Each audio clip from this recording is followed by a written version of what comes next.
Tingnan mo ang ganda ng bukang liwayway. Ang kulay ng langit tila walang kapantay. Ang mga bundok na matayog, ang dagat na sul, lahat ng yaman na sa atin ay bumubulag at humuhulog. Ngunit ang bawat dahon ay may oras ng pagkalagas, at ang sikat ng araw may takdang oras ng paglipas.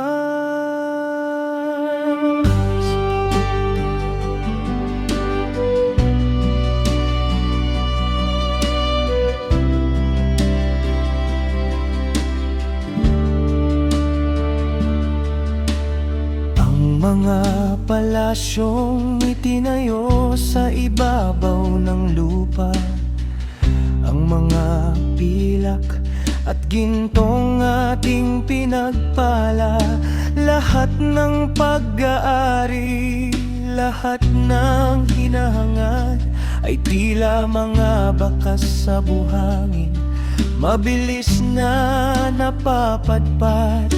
Huwag nating ituon ang paningin sa panandalian, sapagkat ang lahat ng ito'y may hangganan at katapusan. Ang mundong ito ay isang anino lamang ng isang kahariang walang hangganang kapangyarihan. Sapagkat ang mga bagay na nakikita ay may katapusan, ngunit ang mga hindi nakikita ay walang hangganan. Ito ang tipan, ito ang katotohanan, ang pananampalataya, ang ating tanging sandigan. Huwag mangamba sa paglipas ng panahon, dahil ang tunay na yaman ay hindi rito, kundi doon.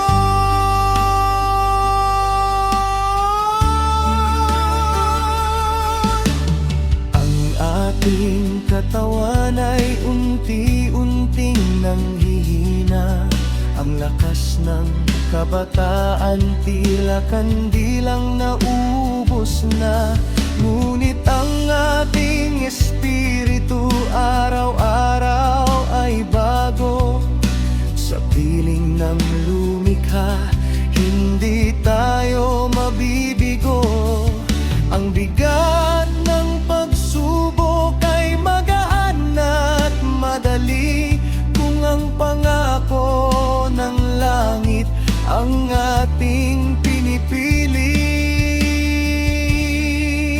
Ipikit ang mga mata upang tunay na makakita ang pag-ibig, ang kapayapaan, ang tunay na ligaya. Hindi ito nabibili, hindi ito nawawala, mananatili ito magpakailanman, tapat at dakila. Sapagkat ang mga bagay na nakikita ay may katapusan, ngunit ang mga hindi nakikita ay walang hangganan. Ito ang tipan, ito ang katotohanan, ang pananampalataya, ang ating tanging sandigan. Huwag mangamba sa paglipas ng panahon, dahil ang tunay na yaman ay hindi rito, kundi doon.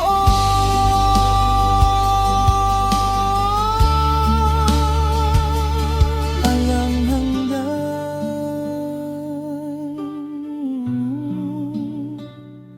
hindi nakikita, ngunit totoo. To Korinto 4:18